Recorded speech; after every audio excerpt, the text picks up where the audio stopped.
Okay, so now let's start the week 3 lecture that is called Businesses and Their Costs. It's chapter 6, okay? First we just need to start with some definitions very briefly, okay? We need to distinguish between two time periods. First one is called the short run, and the second one is called the long run, okay? This is right out of page 132 and 133 in your book.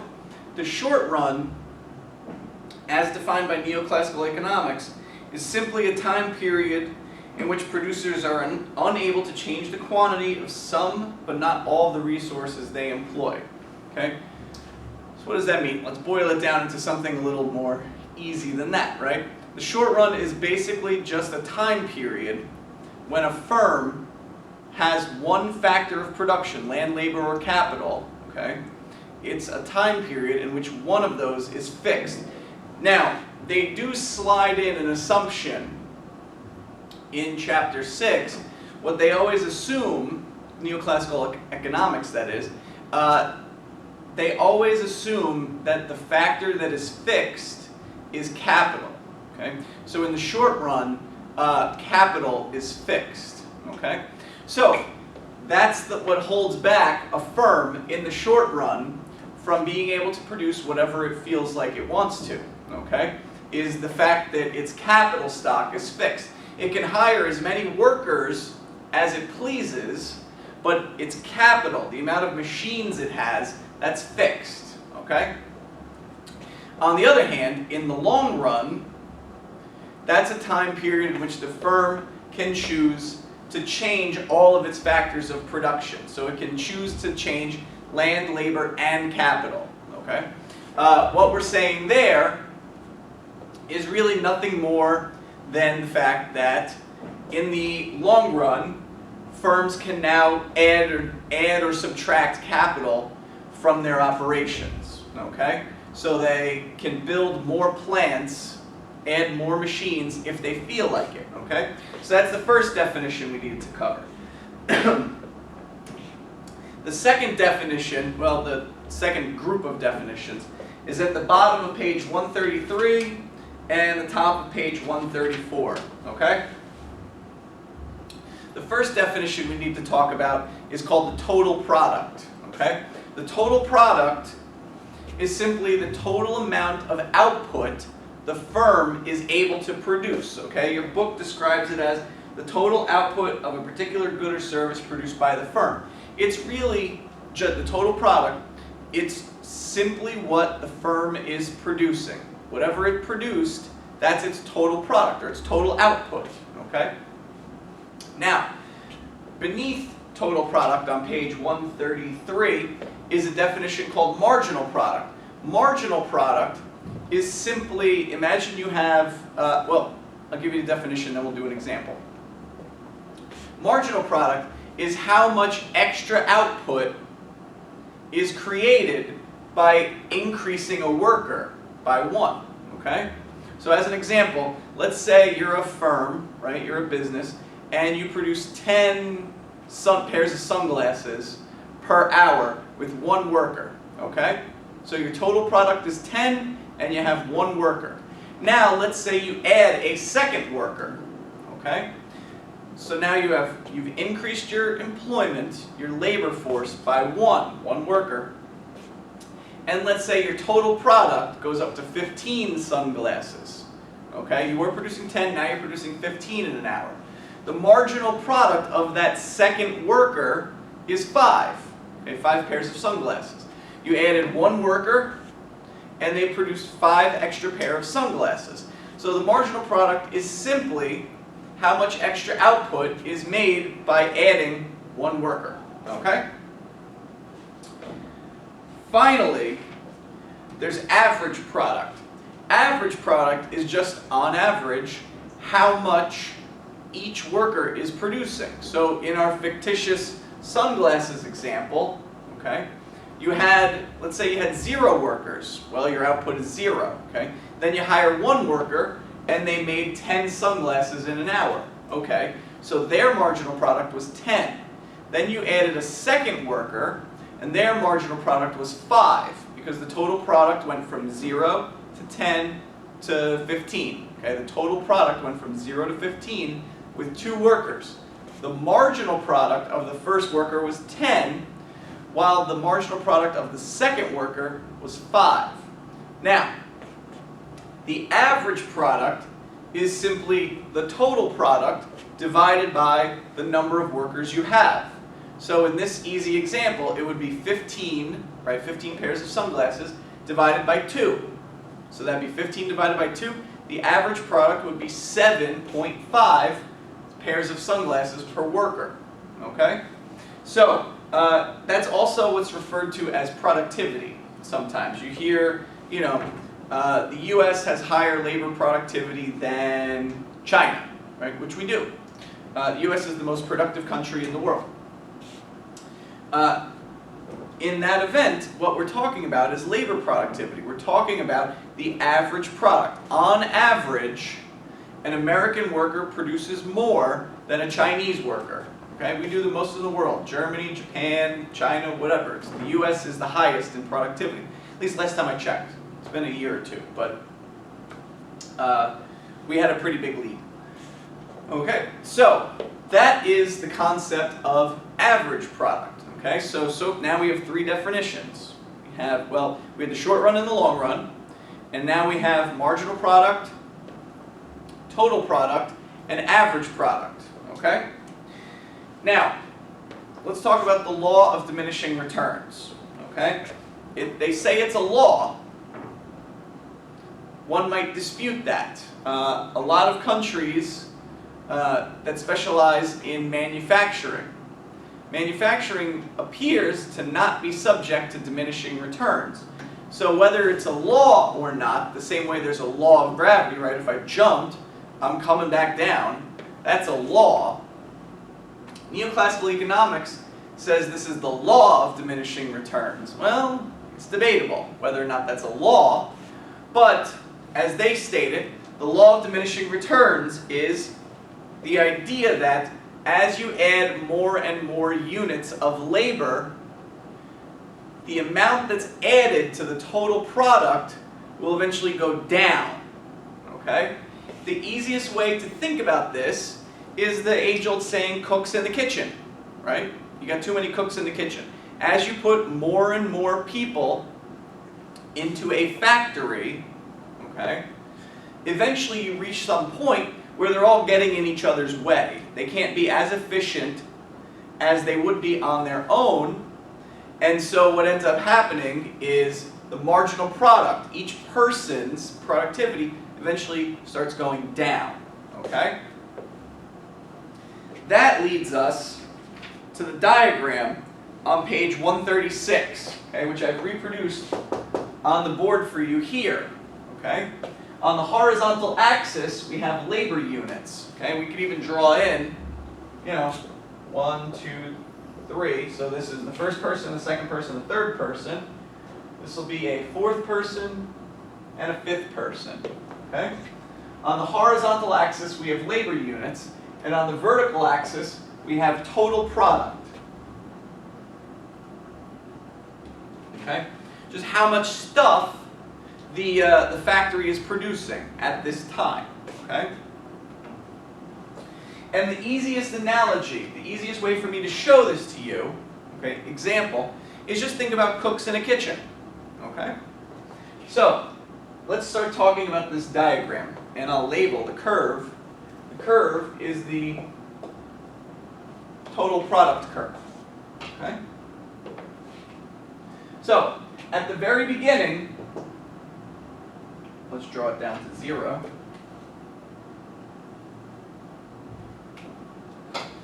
At the very beginning, you have no workers. Let's say it's even a restaurant. It's an easy analogy. It's for too many cooks in the kitchen. So at the beginning, you have 0 workers. Okay? So you produce nothing. Total product is 0, no workers. So you're at 0, 0. Now, let's say you hire your first cook, right? Well, you increased your labor by 1, you had a first person. Now you have a positive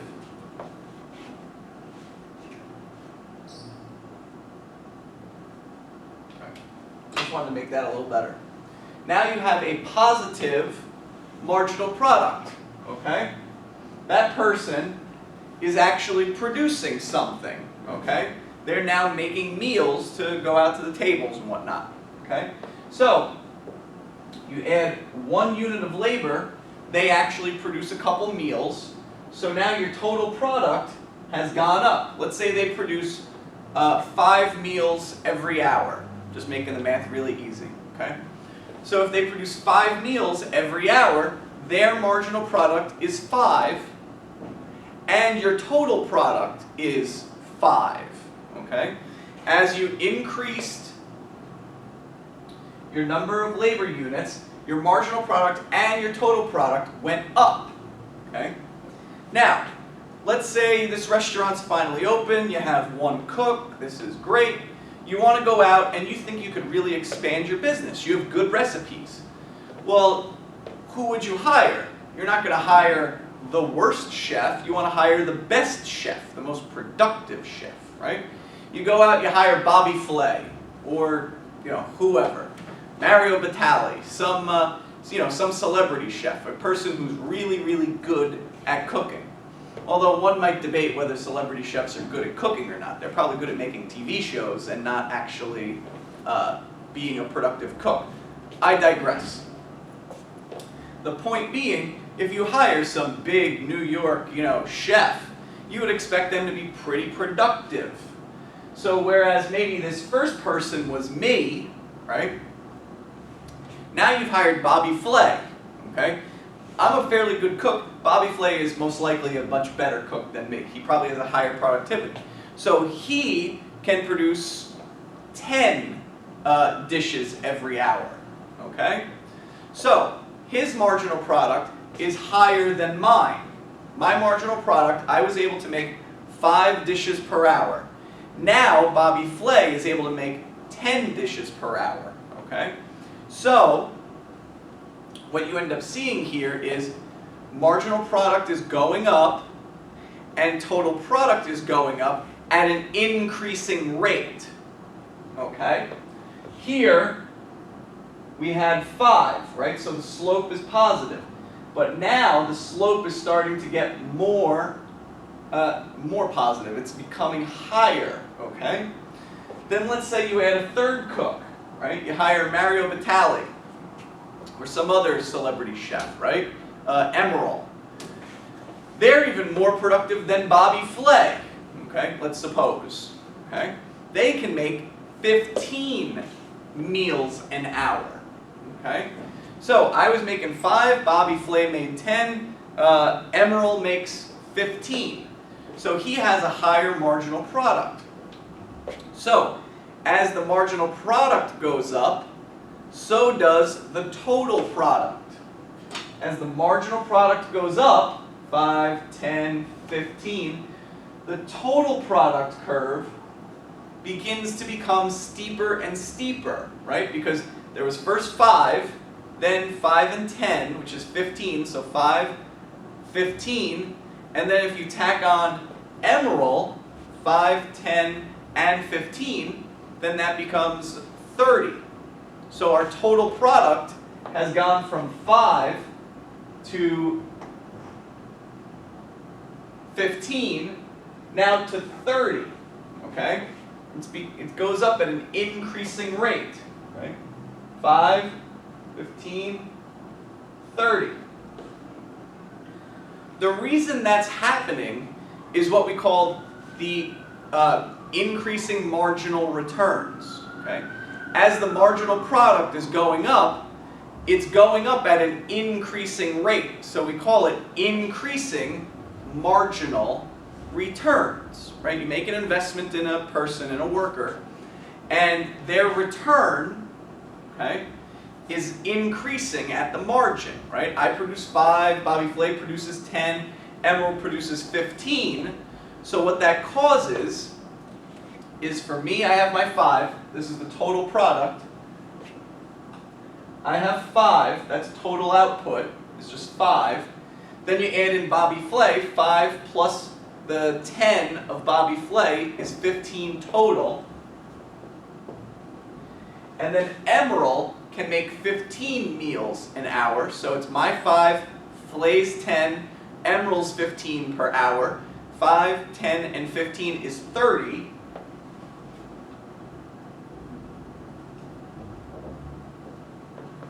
Okay? So because of increasing marginal returns, the total product is increasing at an increasing rate. Okay? It's not just increasing, it's increasing at an increasing rate. Okay? Now, our restaurant has taken off. Things are going great. We're hiring the most productive cooks. We're making a whole bunch of output. Things can't be better. Okay? But you've heard the expression, too many cooks in the kitchen. Okay?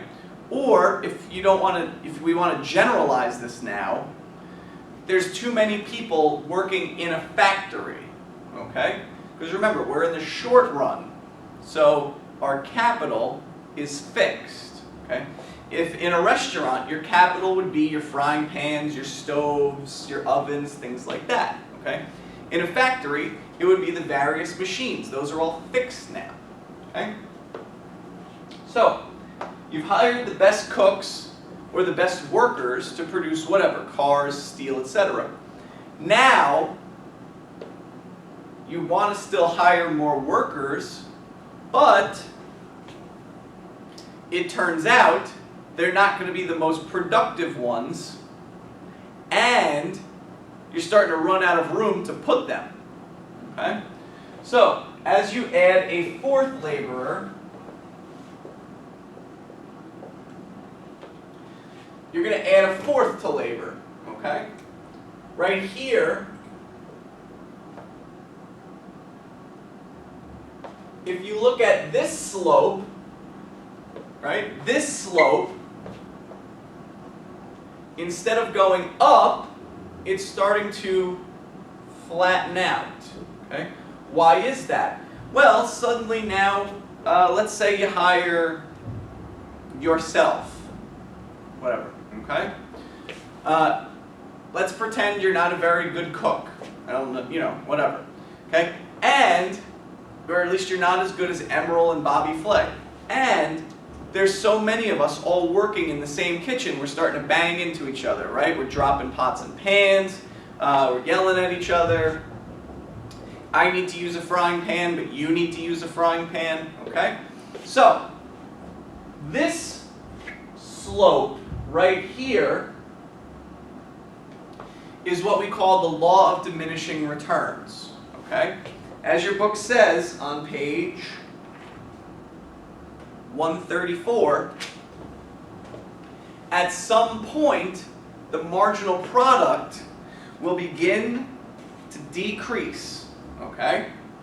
So here we were going 5, the marginal product was 5, then it was 10, then it was 15, but now there's so many of us all in the same room, we're all in each other's way, that what ends up happening is maybe your marginal product is only 5, okay? You came back down to me, okay? So, the difference between Emerald, right, if we had Emerald, we were still producing 30, and now we took you on, right? You still have a positive marginal product, okay? You're producing 5 plates of something per hour, but you're not as efficient as Bobby Flay or Emerald. You're back to me, okay? So this is diminishing marginal returns, okay? At some point, right, neoclassical economics says that as you add more and more labor to fixed capital, at some point the marginal product will begin to decrease, and then it will begin to become negative, okay? Why is that? Let's see. We have 30 here. Now, your marginal product was 5. You had a positive contribution, okay? So the total product curve, the total amount of stuff we were making went from 30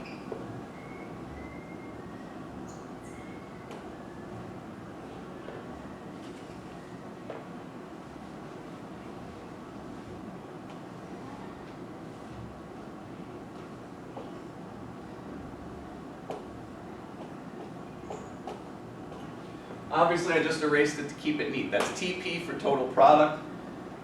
Okay, so when we took U on, the total product is just the sum of all the marginal products. So it was my 5, Bobby Flay's 10, Emerald's 15, that's 30, and then the 5 that you made, okay? So total product went up from 30 to 35, but it didn't go up as rapidly as it did between me and Bobby Flay or between Bobby Flay and Emerald, okay? Diminishing returns is starting to set in, okay? Finally, and that's where we reach the top, okay? Now, let's say we take on another worker. We take on a 5th worker. Well, there's so many of us in the kitchen now that we're really all just getting in each other's way. This 5th worker can't actually find any room to move or anything to work with, okay? The 4 of us are all hard at work. We're, making meals for people. This 5th guy more or less just has to stand there.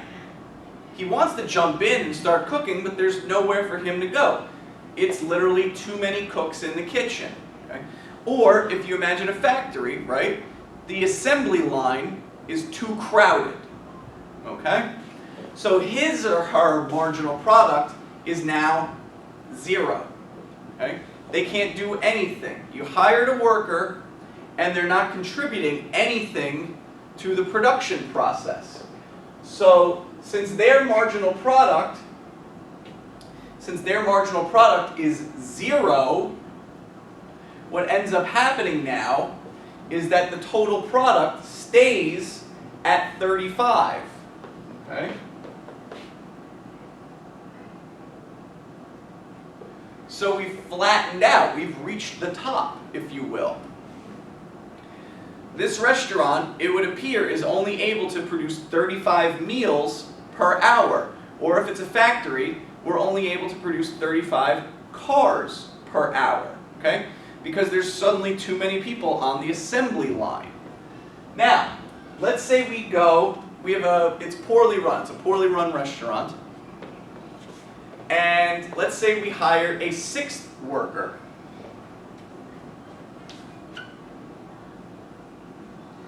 Okay? Well, not only now does that worker have nothing to do, they're standing in the corner, but we already have someone standing in the corner not doing anything. Now this person has to actually stand in the middle of the kitchen. So everyone is always banging into that person, okay? There's literally nothing to do for them. Their marginal product is negative. Why is it negative? Well, let's say I was producing my 5 meals per hour. Well, now, maybe when I'm, trying to get from here to over there, I bang into them, drop the whole dish, and that meal is ruined, okay? So my marginal product was 5, maybe now it's gone down to 3. So that's a -2, and this person's not doing anything. So ultimately, marginal product would be -2 for this individual, for the 6th worker. If you add in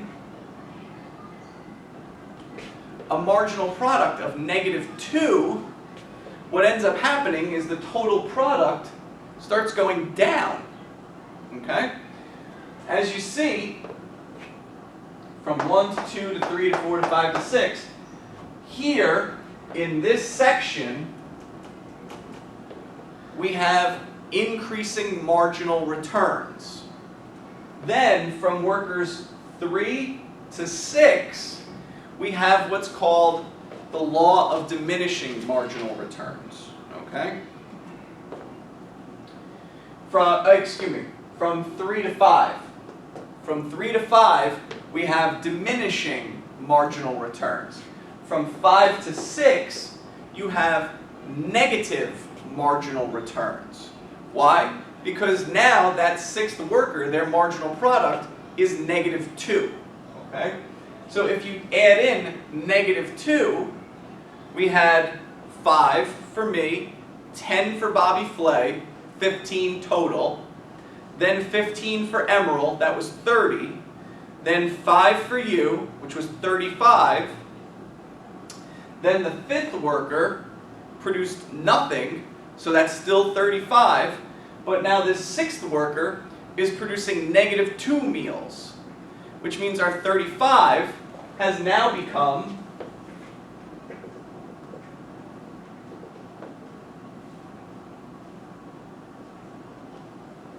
33. Okay? So what ends up happening is now we're producing less as a factory because we have too many cooks in the kitchen, if you will. Okay? But the point being, why are we producing less? It was diminishing marginal returns, or the law of diminishing returns. Okay? As you add more and more labor to a fixed quantity of capital, the marginal product begins to go down. Okay? It levels out and then it starts to go down. Okay? The easiest way to think about it is there's just too many cooks in the kitchen. Okay?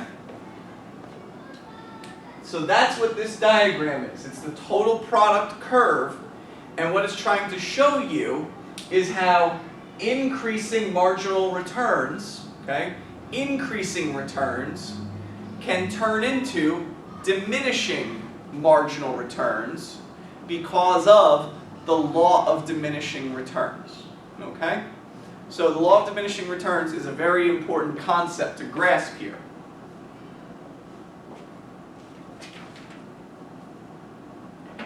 Now we just need two more definitions, and then we're going to start talking about cost curves. Okay? We need to talk about fixed costs and variable costs. Fixed costs are obviously costs that are fixed. Okay? Specifically, it's a cost that does not change with the quantity of labor. Okay? So let's say you're a railroad, okay? Or even a car factory. Let's take the car factory. A fixed cost would be the lighting, okay? The cost of electricity. Okay? Why is that fixed? Well, it doesn't matter if there's 1 worker or 100 workers, the lights are still on, so that's going to be the same cost. Okay? That's an example of a fixed cost. It's a cost, right, a price that doesn't change no matter how much labor the firm employs. Okay? On the other hand, a variable cost is the opposite. A variable cost is simply a cost. It's the price a company has to pay. It's the cost that changes as the amount of labor you employ changes. Okay? So the easiest example of a variable cost would be wages, right? If you have 1 worker, they make $10 an hour, whatever, right? So if you have 1 worker, your variable cost is $10. If you have 2 workers, your variable cost is $20. If you have 3, your variable cost is $30, etc., etc. Okay? So that's the difference between fixed costs and variable costs. Fixed costs are the same regardless of how much labor you employ, and a variable cost changes depending upon how much labor you employ. Okay? Now, well, and then the total cost, right? Total cost is simply the sum of fixed and variable. Okay? All of your costs will be either fixed costs or variable costs, so therefore the combination of them is total cost. Okay. Now we need to start, and this is a really big concept. This is important for the rest of the course.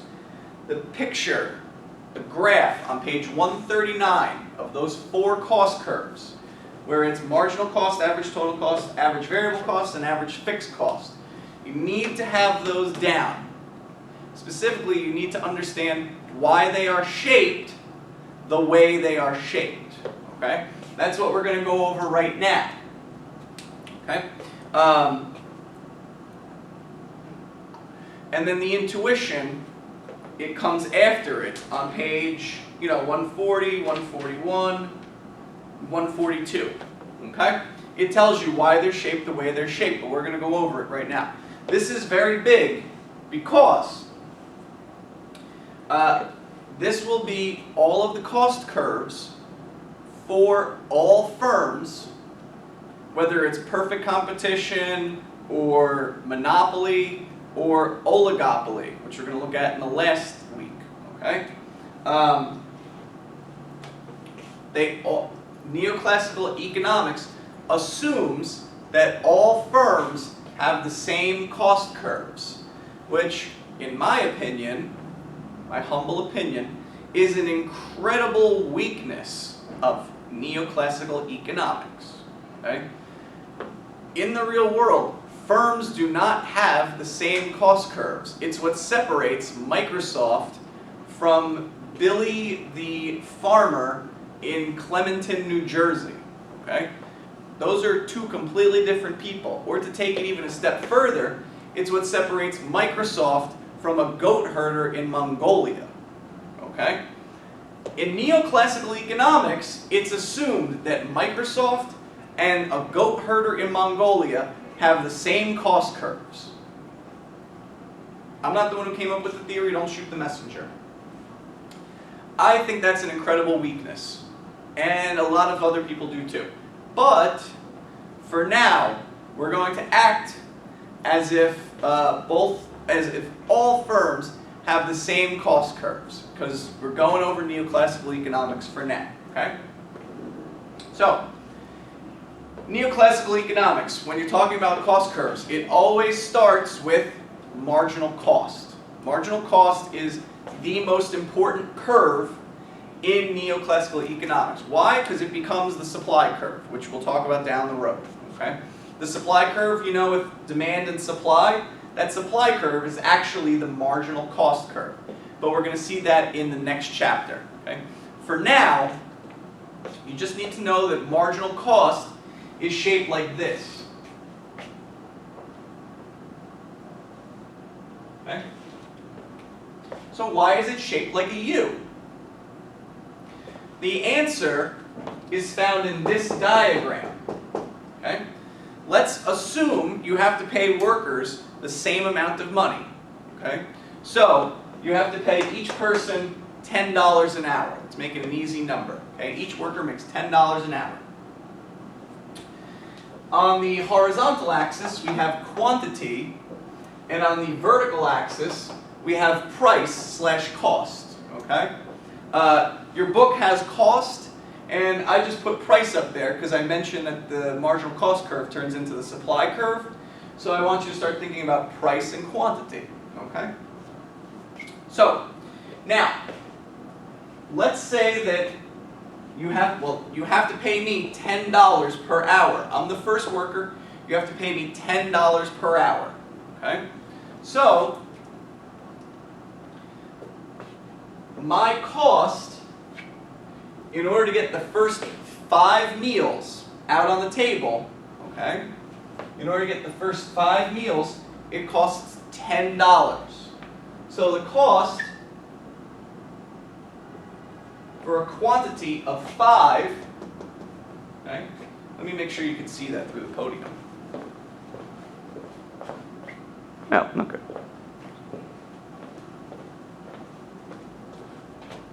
The cost of 5 meals would be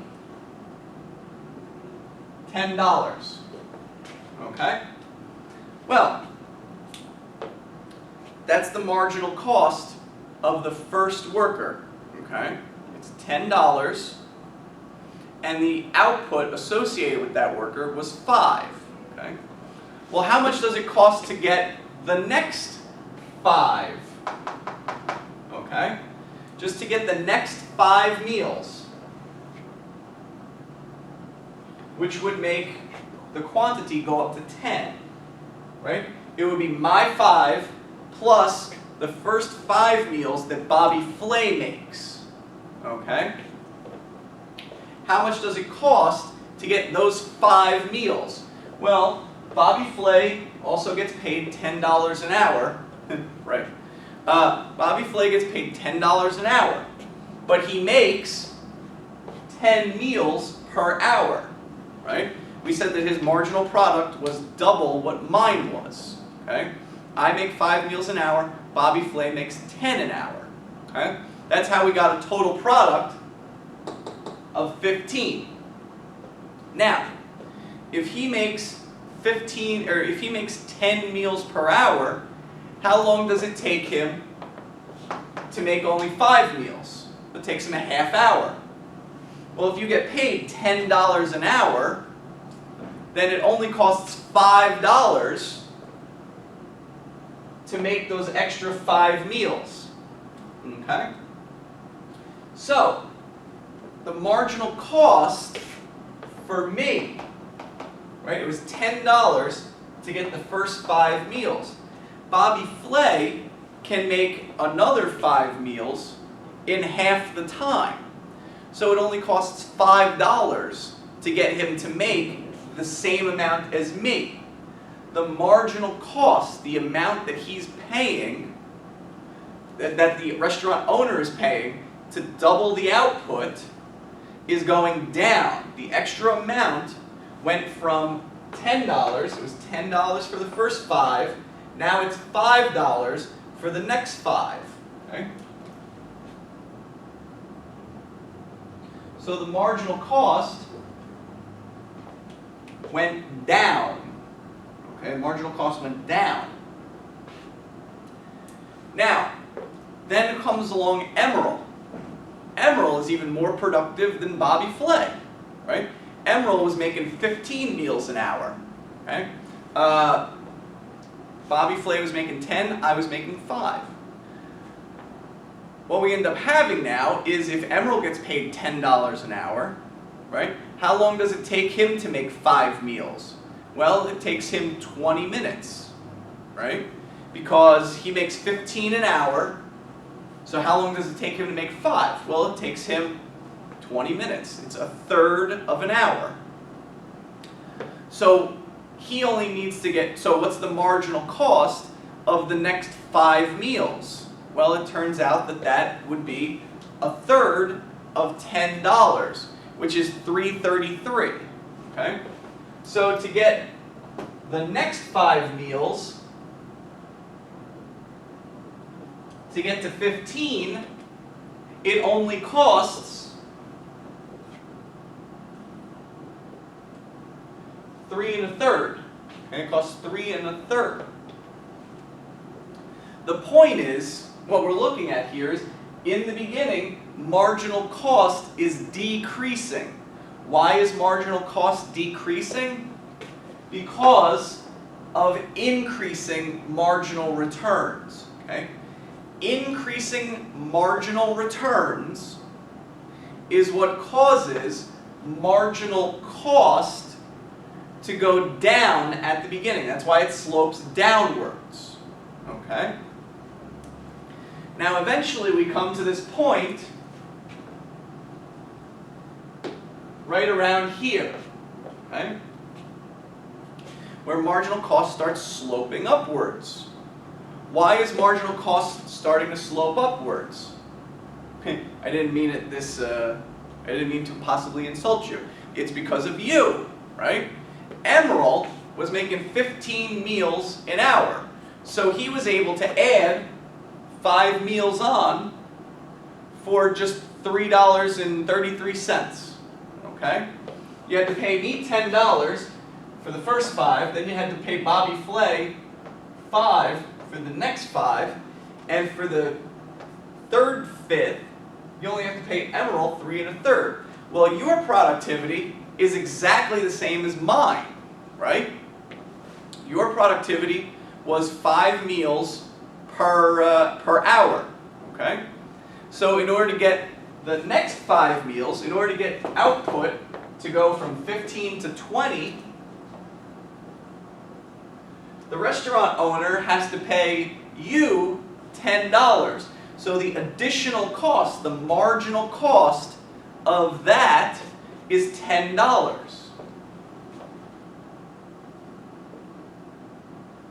Okay? That goes across the 10. Okay? So you see, in the beginning, marginal cost is sloping downwards because of increasing marginal returns, okay? As you get more and more productive workers, the cost of them, the marginal cost of them goes down. Why? Because they're making more and more stuff. So the cost is less and less per unit, say, okay? That's marginal cost.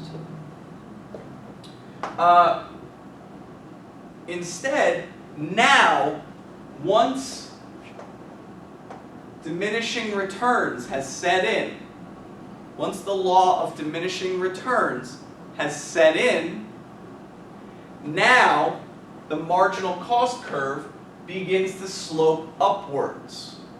Okay? The marginal cost curve slopes upwards and will continue to do so, right? As you have, whether you have diminishing marginal returns or negative marginal returns, okay? As your book describes on page 136, okay? So, whether you have diminishing marginal returns or negative marginal returns, as the total product begins to flatten out, as the slope of the total product curve begins to flatten out, and then it turns negative, that's where marginal cost begins to slope upwards, okay? And in fact, this very point, where the slope of the marginal cost curve is 0, right at the bottom, right there,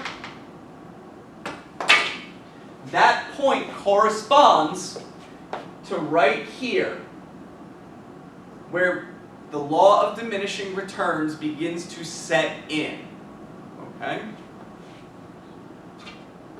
Now, let's erase some of this. I'll do a quick overview one more time, but then I'm going to erase this and we're going to start talking about the other cost curves, okay? After we define them. But just remember, why is it going down? Well, to get the first 5 units, you had to pay me $10. To get the next 5 units, you had to pay Bobby Flay only $5. Why? He's twice as productive as me. I make 5, he makes 10. So in order to get the next 5 out of him, you only have to pay, it only takes him half as long as it takes me. So you pay me $10 an hour, you pay him $10 an hour, it only takes him a half hour to make what I made, so therefore, you only have to pay him $5, okay? And Emerald is even more productive than he is, okay? Emerald can make 15 meals an hour. He's 3 times as productive as I am. I make 5, he makes 15. So, in 1 hour, since he can make 15 in 1 hour, it only takes him 20 minutes to make 5 meals. It takes me an hour, it takes him 20 minutes, okay? So whereas you had to pay me $10 in that hour, in order to get Emerald to make 5 meals, you only had to pay him a third of $10, which is $3.33, okay? So the marginal cost curve starts going down. Then, once the law of diminishing returns sets in, what you end up having is people with worse productivity, and there's starting to be too many cooks in the kitchen, okay? So what you end up getting is a situation where you are hired, you make 5 meals in an hour. Well, okay, in order to get from 15 total meals to 20, right, the next 5, the 4th installment of 5 meals, what you end up having to do is the restaurant owner has to pay you $10 in order to get those 5 meals. Why? Because you can only produce 5 meals every 1 hour. So he has to pay you for the whole hour, which means marginal cost has gone back up. Okay? So that's why marginal cost slopes down at first and then upwards. It slopes down. And obviously this is very important because I'm stressing it a lot. Marginal product slopes down because of increasing marginal returns. That's why marginal cost slopes downwards. This is caused by increasing marginal returns. This is caused by this.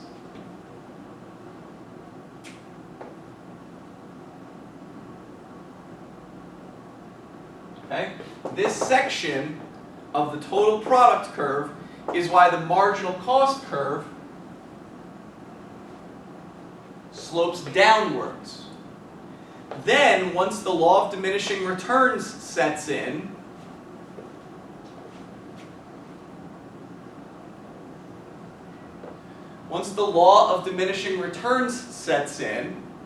you end up having the marginal cost curve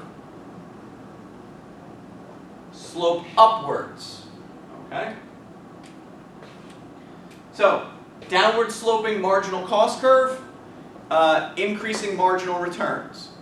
Upward sloping marginal cost curve, diminishing marginal returns. Okay?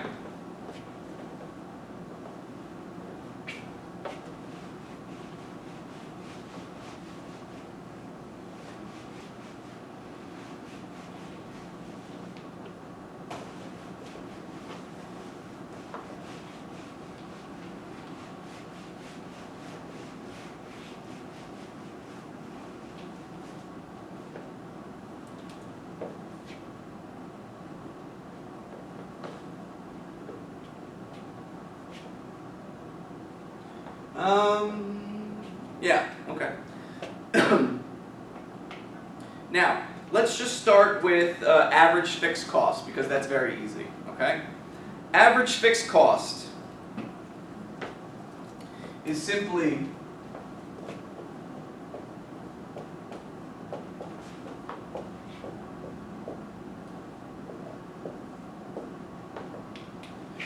the average fixed cost, or the amount you spend on your fixed costs per unit, okay, is simply the total fixed cost divided by the quantity, okay?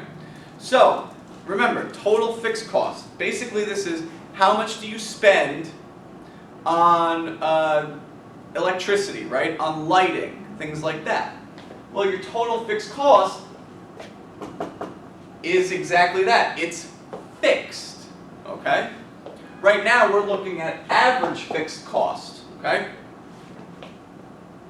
On average, okay, or per unit, right? Per unit of sunglasses, okay? How much does it cost, your fixed cost, per sunglasses, okay? Well, that's simple. It's just your total fixed cost divided by the number of sunglasses you make. Simple enough, okay? That curve slopes downwards, as you can see on page 139. It's the green one at the bottom of the diagram. Okay? Average fixed cost slopes downwards. It starts here and it just keeps going down. Why is that? Well, it's a fixed cost. Let's say that every month you have to spend $1,000 on electricity. Okay? Doesn't matter whether you make one pair of sunglasses or 1,000 pairs of sunglasses. You have to spend $1,000 on electricity. Okay? Well, so what's your average fixed cost? In other words, how much fixed cost does it cost you to produce a pair of sunglasses on average? Okay? Well, if this was 1,000 and you only made one pair of sunglasses, 1,000 divided by 1 is 1,000. On the other hand, if you made 100 pairs of sunglasses, it'd be 1,000 divided by 100, which would be 10. On average, each pair of sunglasses would have $10 of fixed costs devoted to it. Then, if you made 1,000 pairs of sunglasses, 1,000 divided by 1,000, that's 1. Right? So what you see here is the fixed cost just keeps going down. Okay?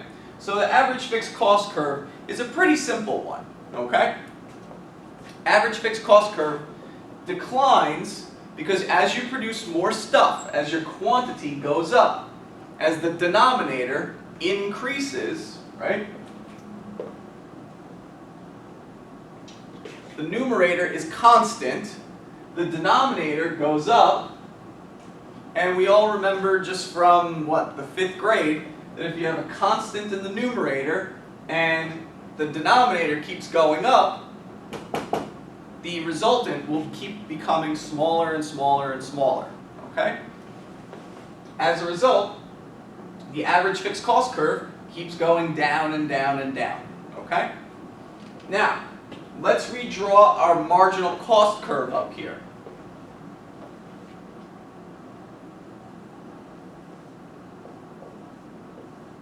Okay. Marginal cost, which is the teal one on page 139, okay? Next, we need to talk about average variable cost, okay? Which is directly related to the marginal cost curve, okay?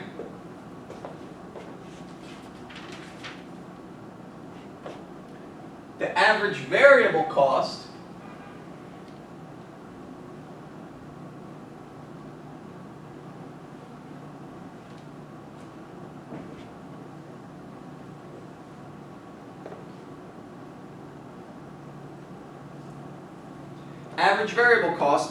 is simply your total variable cost.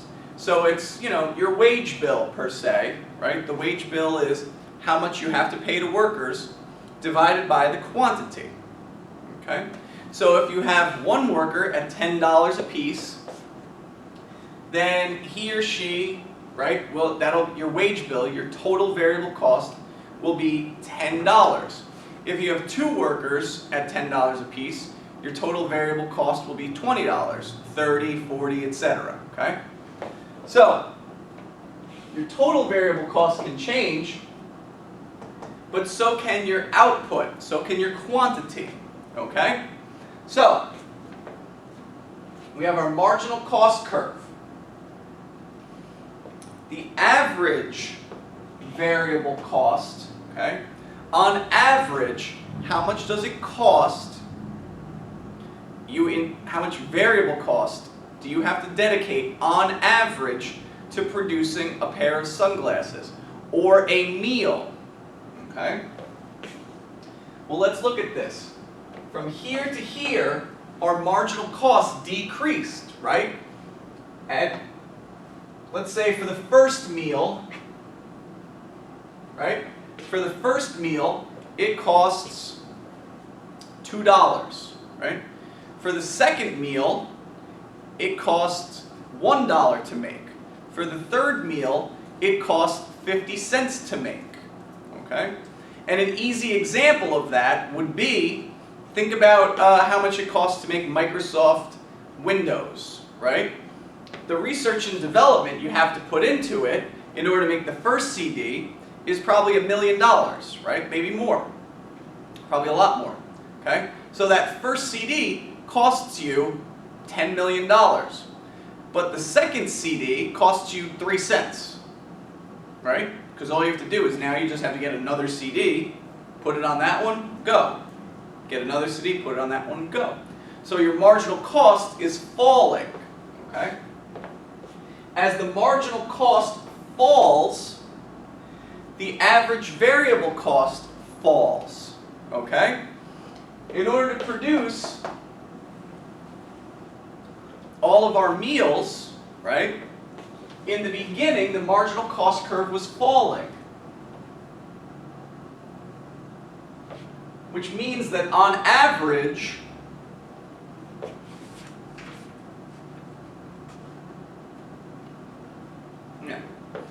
at the beginning, our marginal cost curve was falling, which meant that on average, okay, the average variable cost was falling as well.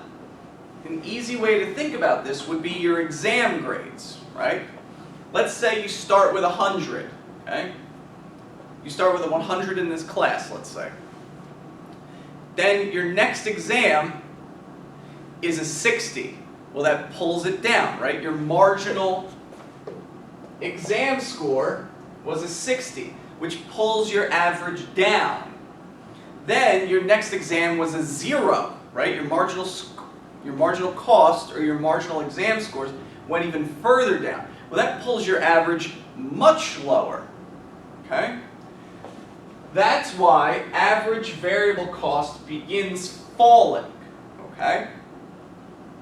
As your marginal cost goes down, right? As it costs you less and less to make the next unit, the average cost to make that unit falls as well, okay?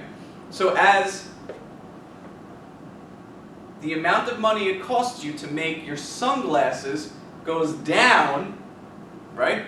If the first pair costs you $5, the second pair costs $2, the third pair costs 2 cents, well, the average amount of money that it costs to make each sunglass is going down as well, right? At first, it was $5 to produce that first pair of sunglasses. To produce the first and the second pair, it's now 5 plus 2, which is 7, divided by 2, which would be $3.50, okay? For the third pair, it costs $5, $2, and 2 cents, which is $7.02. I don't know off the top of my head what 702 divided by 3 is, but I know that the average is going down, okay? So as your marginal cost curve falls, the average variable cost falls as well, okay? Now, there's a rub to this. If the average variable cost falls as the marginal cost falls, that means that if the marginal cost goes up, then the average variable cost must go up as well. And that's exactly what happens.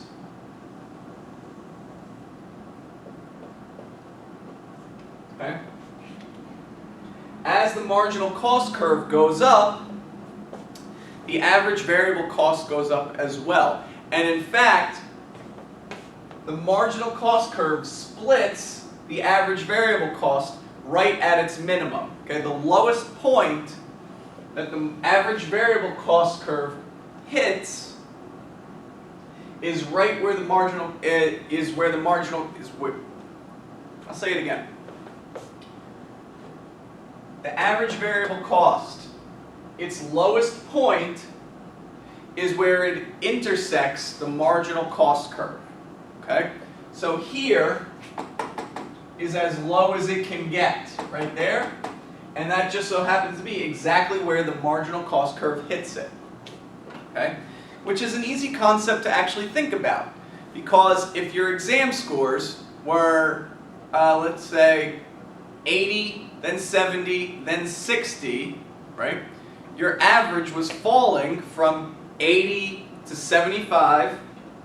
We're talking average variable cost curve. It was 80 to 75 to 70. But then you got a 100 on your next, or let's say you got a 90. Then you got a 90 on your next exam. So the furthest your average has gone down to was 70. Now you got a 90, so it's 90 plus 80 is 170, 130, 300. 300 divided by 4 would be 75. Okay? So then it goes up, it's 75. Okay? And then you get 100, and whatever. Your marginal exams or your marginal costs start going up again. It pulls your average up with it. Okay? The point is, I'm just trying to demonstrate to you that the lowest your average is will be where it intersects the marginal score. Okay? But regardless, the average variable cost, okay, the average variable cost curve gets its shape from the marginal cost curve. Okay, that's the really important part to remember here. Finally, there's the average total cost. Okay? Average total cost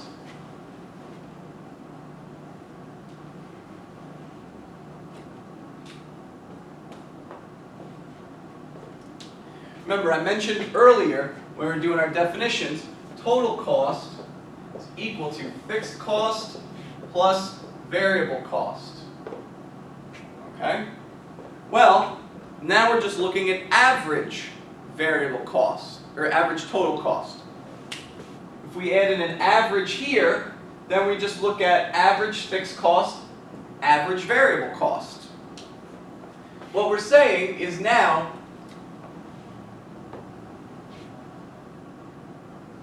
well, we don't even have to put it there. We could.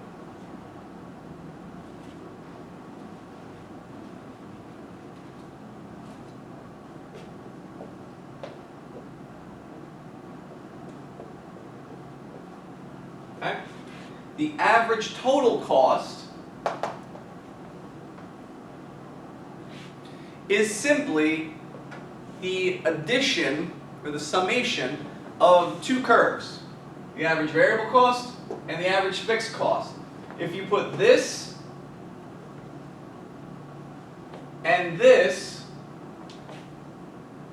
together, you get average total cost. Okay, you get average total cost, which is really just the same thing as saying, I believe your book points it out. Yeah. I'll write this on the board for you. Total cost.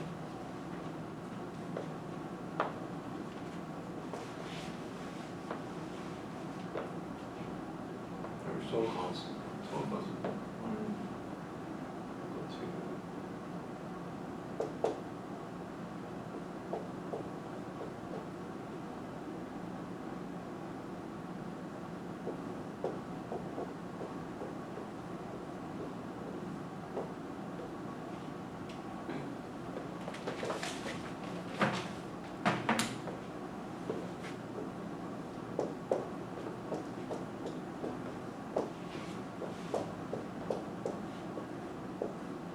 Okay.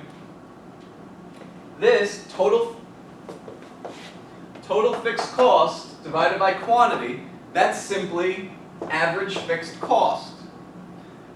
Total variable cost divided by quantity is simply average fixed cost. Okay?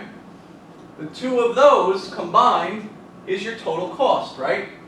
Fixed cost plus variable cost is your total cost. So total cost divided by quantity is your average total cost.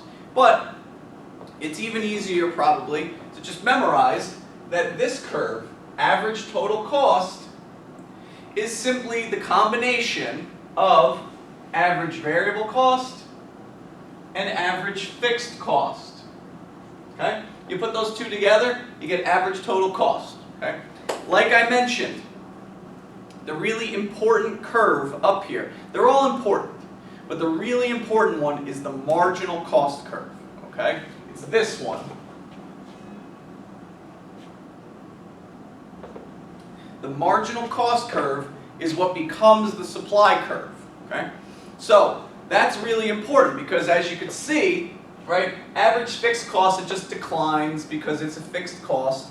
But the marginal cost curve is what gives the shape to the average variable cost and the average total cost, right? We explained how it gives the average variable cost its shape. And then obviously since the average total cost is the combination of this and this, well, if the marginal cost curve gives average variable cost its shape, then the combination of these two being that, well then marginal cost also gives the average total cost its shape as well, right? If average total cost is simply the combination of AVC and AFC, right? You combine those two together, you get ATC. Well, if the marginal cost is what determines AVC and the average variable cost goes into the average total cost, well then it just follows that average total cost gets its shape from the marginal cost curve as well. Okay? So this is the cost curves in the short run.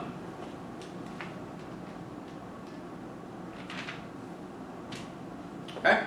I'm going to turn the camera off. That's it for the short run. Those are the cost curves. Okay? I'm sure it was a little confusing for you. The medium through which I'm delivering this particular lecture is most likely not the best for discussing all of these different cost curves, right? Probably be better to have you here instead of on a video camera. What are we going to do?